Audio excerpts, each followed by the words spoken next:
안녕하세요. 앞 세션의 새로운 제품들에 대한 설명은 잘 들으셨나요? 저희의 짧은 세션 이후 이제 휴식과 시간을 가지실 텐데 앞에 앞서 말씀드렸듯이 제품 데모 부스에서 다양한 제품들을 시연하고 있으니까요. 많은 질문 부탁드리고요. 그럼 이어서 이제 저희 소개를 하도록 하겠습니다. 네. 오늘 발표를 맡은 당구소프트의 솔루션 컨설턴트 이욱이라고 합니다.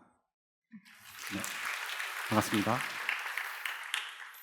안녕하세요. 함께 발표를 맡은 디자인 어드보케이트 박동아입니다. 네, 오늘 저희의 주제는 이제 디자이너와 개발자의 관점에서 바라보는 함께 만들어가는 디자인 시스템입니다. 여기 있는 우리 디자이너가 사용하는 디자인 시스템은 제품에서 일관성과 효율성을 만들어주는 엔진 같은 존재입니다. 우리가 디자인을 할 때 매번 처음부터 다시 고민할 필요가 없게 해주는데요.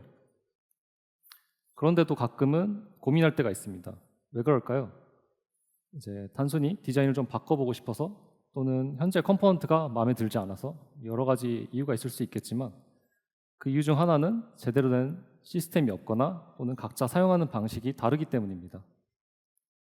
오늘 저희가 이야기할 주제는 디자인 시스템 구축입니다. 하지만 디자인 시스템을 새로 만드는 방법에 대한 얘기는 아니고요.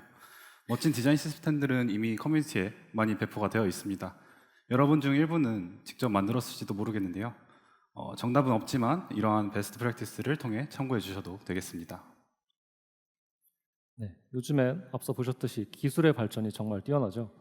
여러 AI 툴을 사용해서 빠르게 원하는 것을 즉시 생성할 수 있습니다.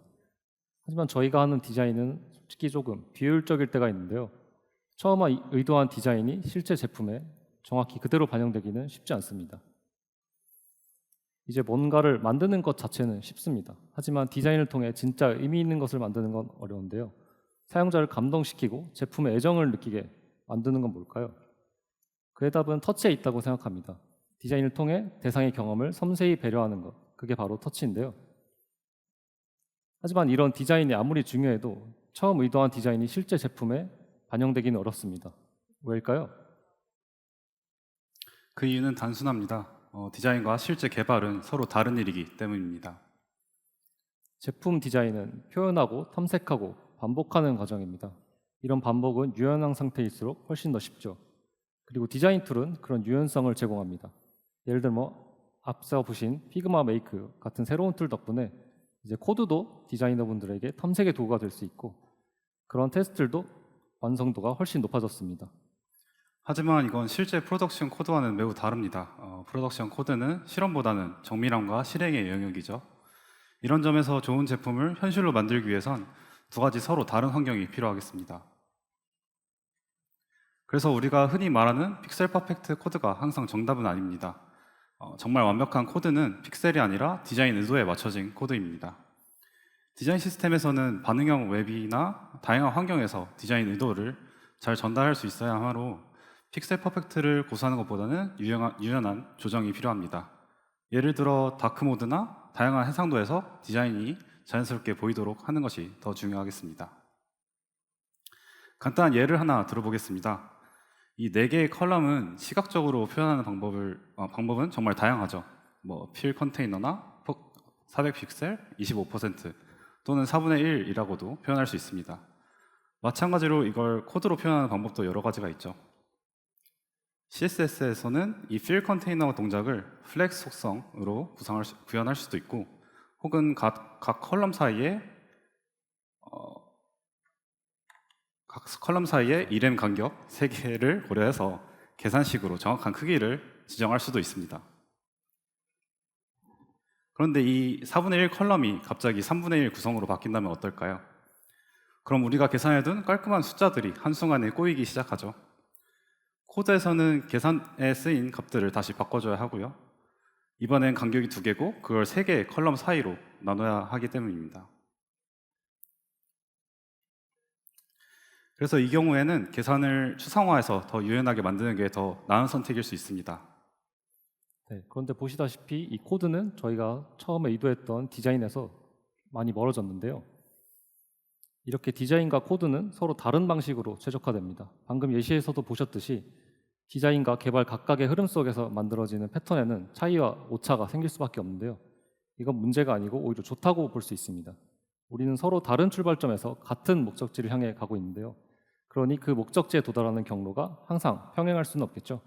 그래서 항상 디자이너분들과 개발자분들은 다투게 되는데 저에게 한 가지 공통점이 있습니다. 뭘까요? 바로 패턴을 좋아한다는 점입니다. 무언가를 열심히 만들었는데 나중에 마음이 바뀌어서 또는 디자인 정책이 바뀌어서 수많은 화면을 한 땀 한 땀 수정해야 된다면 그보다 끔찍한 일은 없겠죠. 그렇죠. 패턴은 그런 문제에서 우리를 자유롭게 해줍니다. 그렇게 우리는 패턴을 만듭니다. 패턴은 한때 누군가가 정리하고 정렬한 결정들에서 비롯됩니다. 되풀이 가능한 기준이 생긴 거죠. 그리고 그 반복 가능성은 우리를 더 빠르게, 덜 답답하게 만들어줍니다. 한 번은 이미 해본 거니까요. 보시는 것처럼 디자이너들은 컬러, 타이포그래피, 스페이싱, 스케일, 레이아웃 같은 요소들을 중심으로 재사용 가능한 디자인 패턴들을 만듭니다. 그리고 개발자는 그 디자인 언어를 실제 제품 안에서 구현하기 위해서 재사용 가능한 코드 패턴을 구성하죠. 비록 디자인과 코드는 다른 언어이지만 우리는 같은 목표를 향해 같은 것을 만들어가고 있습니다. 그럼 어떻게 이 패턴을 맞춰갈 수 있을까요? 디자이너는 버튼, 프라이머리, 백그라운드와 같이 시각적으로 이해하기 쉬운 변수명을 사용합니다. 개발자는 btn, 프라이머리 백그라운드 또는 백그라운드 cta, 디폴트처럼 체계적인 네이밍을 사용하죠. 이 때문에 핸드오프 문서를 따로 만들고 설명하는 일이 번거롭게 됩니다. 그래서 피그마에서는 개발 친화적인 네이밍으로 변수를 정의할 수 있습니다. 예를 들어 컬러 프라이머리 500처럼 작성하면 디자이너와 개발자가 동일한 변수를 보고 사용할 수 있게 되는데요. 이 기능은 개발 플랫폼별로 개발에 사용되는 네이밍을 지정할 수 있는 피그마의 코드 신텍스 기능인데요. 숨어 있기 때문에 못 보신 분들도 좀 계실 것 같습니다. 그래서 짧은 데모로 한번 보여드리도록 하겠습니다. 저희가 간단하게 저희 발표 홈페이지 디자인을 만들어 봤는데요. 보시다시피 데브 모드에서 보이는 코드는 네, 데브 모드가 아니네요.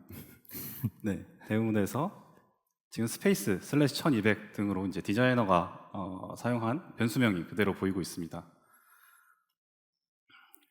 근데 실제 개발자 툴로 한번 넘어가 보면은 개발자들이 사용하는 변수명은 보시는 것 같이 디자이너의 변수명과 많이 다른데요. SDS 사이즈, 패딩 1200 같이 SDS 사이즈를 접두사로 추가하고 슬래시를 대시로 변환하며 대문자는 소문자로 사용해서 변수명을 선언을 하고 있습니다. 이러한 스타일을 케밥 케이스라고 하는데요. 지금 화면에서 보시다시피 관리되어야 될 변수명이 수백 가지가 넘습니다. 그리고 코드 신텍스는 이 UI에서 디자이너분들이 일일이 하나씩 추가를 해주셔야 되는데요. 저희는 그러고 있을 시간이 없죠. 네. 피그마의 이제 수많은 장점 중 하나는 이제 피그마가 브라우저 기반이랍니다. 브라우저 기반이면은 자바스크립트 콘솔을 사용할 수 있는데요. 우선 저희가 사용할 자바스크립트 콘솔을 간단하게 설명을 해보겠습니다. 그래서 피그마 플러그인 API를 사용하는 코드인데요. 사이즈라는 명을 가진 베리어블 컬렉션을 찾고 컬렉션에 선언되어 있는 베리어블들을 조회를 합니다.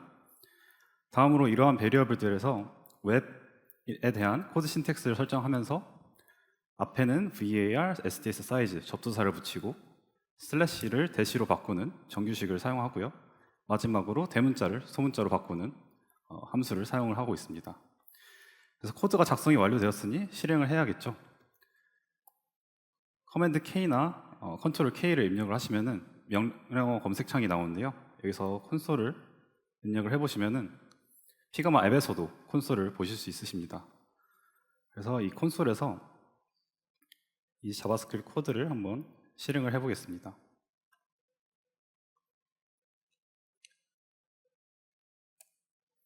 네. 그럼 이 콘솔이 실행이 완료가 되었고요. 변수명을 다시 보면은 이렇게 아까 없었던 웹에 대한 코드 신텍스가 하나씩 다 한 번에 들어가 있는 것을 보실 수 있으십니다. 네. 그래서 데브 모드에서 다시 보자면은 네. 저희가 이제 작성한 코드 신텍스를 그대로 사용을 하고 있죠. 네, 이렇게 해두시면은 핸드오프 과정에 네이밍 오류나 커뮤니케이션 비용이 줄어듭니다. 거의 실시간에 가까운 협업이 가능해지죠. 결국 이런 게 진짜 공통 언어라고 할 수 있습니다. 네이밍이 달라도 우리가 같은 것을 보고 있는 거죠. 네, 다시 장표로 돌아가면 보신 것처럼 디자인 시스템을 다룰 때 디자이너와 개발자는 항상 이런 걸 같이 고민하게 됩니다. 지금 우리가 만드는 것이 앞으로 유지보수될 때 어떠한 부담이 될까? 그리고 지금 만드는 패턴을 디자이너든 개발자든 또는 다른 팀의 최종 사용자든 그들이 사용하게 될 때의 경험은 어떨까? 디자인 시스템은 우리가 사람을 향한 배려와 패턴에 대한 열정을 공통된 목표로 연결시킬 수 있는 공간입니다. 코드 기반과 디자인 추상화가 완벽하게 어우러진 구조죠.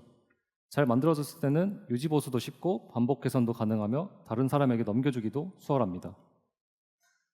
여기 혹시 디자인 시스템을 만들어 보신 분 계실까요? 한번 손 한번 들어주시면 회사에서 공식적으로 인정된 디자인 시스템이나 아니면 소규모로 사용되고 있는 디자인 시스템도 좋습니다. 네, 꽤 많으신데요. 이번에는 그러면 조금 더 자유롭고 형식적이지 않은 시스템을 쓰시는 분, 뭐 작은 팀이라던가 스타트업이 될 수 있겠죠. 어쩌면 시스템일 수도 있고 아닐 수도 있다고 생각하실 수 있는데요. 어쩌면 변수 몇 개, 컴포넌트 몇 개, 아니면 티셔츠 사이즈 정도의 뭐 S, 스몰, 라지, 엑스라지 정도의 네이밍 규칙 정도만 있을 수 있지만 반복해서 쓸 수 있고 업무의 효율을 가져갈 수 있다면 그것 또한 하나의 시스템이라고 볼 수 있습니다. 우리는 반복을 줄이고 일관성을 높이면서 모두가 더 빠르게 일할 수 있도록 돕습니다. 특히 신규 입사자가 합류했을 때 온보딩 속도가 빨라진다거나 또한 그러한 장점들이 디자인 시스템의 큰 이점이라고 볼 수 있는데요. 또한 그 효과를 제대로 느끼기 위해서는 그 채택률과 효용성, 사용자 만족도를 정기적으로 측정하는 것도 중요합니다. 맞습니다. 디자인 시스템을 도입하고도 실제로 잘 사용되고 있는지, 어떤 팀이 적극적으로 쓰고 있는지 추적하는 건 시스템의 건강도를 확인하는 데 핵심이죠. 우버의 경우엔 각 팀이 디자인 시스템에 직접 기여할 수 있는 구조를 만들었습니다. 단일 조직이 모든 것을 관리하는 게 아니라 전체 제품 팀이 공동 소유자처럼 운영을 하는 거죠. 그렇게 하니까 자율성과 일관성, 두 마리 토끼를 잡을 수 있었다고 합니다. 네, 이러한 배포 구조나 규칙에 대한 워크숍들을 통해서 이뤄냈는데요. 단순히 만들어져 있는 컴포넌트를 가져다 쓰는 것이 아니라 이해관계자들의 공통된 목표를 상기시키고 기여하게 할 수 있습니다. 이 디자인 시스템은 단순한 도구가 아니라 전체 팀이 어떻게 일하고 싶은지를 담은 약속이라고 할 수 있습니다. 버튼 컴포넌트를 만들 때 호버, 포커스, 디세이블드 상태를 포함시키는 건 사용자 경험뿐만 아니라 접근성까지 고려한 설계입니다. 또한 이 시스템을 유용하게 계속 유지하려면 버전 관리를 체계적으로 운영해야 됩니다. 명확한 변경 이력과 문서화가 없다면 팀 간에 혼선이 생길 수 있습니다. 결국 좋은 디자인 시스템은 협업과 거머넌스의 산물입니다. 다양한 팀이 기여하고 함께 책임을 나눌 때 시스템은 실제로 살아있는 형태로 작동을 합니다. 이런 디자인 시스템은 처음에는 버튼 몇 개, 변수 몇 개로 시작하지만 갈수록 시스템이 점점 복잡해집니다. 브랜드가 하나일 때는 문제가 없지만 3, 4개로 늘어나면 버튼만 해도 수십 개가 됩니다. 컴포넌트 수가 늘고 변형이 많아지면서 접근성까지 고려하다 보면 시스템이 커지고 문서와 정렬이 무너지기 쉬워집니다. 그래서 팀 간의 온라인이 더욱 중요한데요. 책임과 범위, 패턴의 유용성, 제약 조건에 대한 공감대가 형성돼야 됩니다.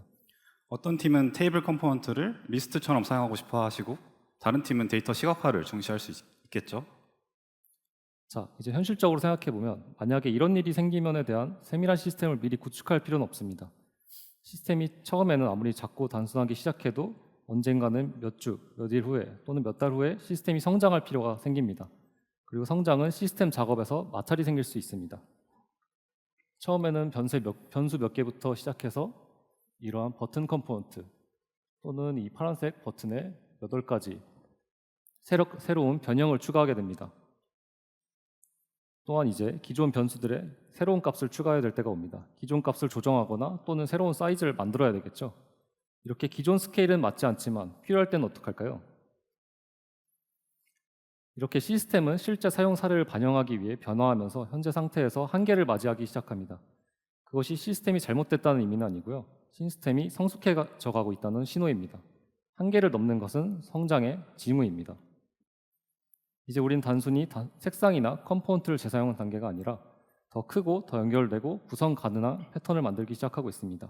카드의 다양한 변형, 모달창 또는 알림, 이건 이제 몇 가지 예시고 실제 사용하시면 컴포넌트들은 수없이 많이 늘어나게 됩니다. 자, 여태까지 얘기했던 내용들을 한번 되짚어 볼까요? 디자인 시스템은 공유된 책임의 결과물입니다. 자동화나 문서도 굉장히 중요하지만 그보다 사용하는 팀들, 사람들이 함께 이해하고 있다는 점이 중요합니다. 시스템은 기능이 아니라 문화에서 출발합니다. 이러한 이해의 과정은 단발성이 아닌 지속적인 과정입니다. 우리가 내린 결정이 패턴이 되고 그 패턴이 이후 작업을 더 쉽게 만들어줍니다. 마찰은 피할 수 없지만 그 마찰에는 좋은 이유가 있습니다. 디자인과 개발은 서로 다른 분야입니다. 디자인은 지금보다 더 중요한 적이 없을 정도로 중요하지만 그만큼 효율성을 높이는 것도 매우 중요합니다. 오늘날 여러분이 시스템을 사용하기 더 쉽게 만드는 작업은 사용하는 모든 툴에도 도움이 될 것입니다. 디자인은 제품의 배려와 의미를 담는 본질적인 행위입니다. 개발은 그것을 실현 가능한 구조로 만드는 과정입니다. 네, 그리고 그 디자인 시스템은 그 둘을 연결하는 다리입니다. 네, 최고의 작업은 함께할 때 나옵니다. 감사합니다. 감사합니다.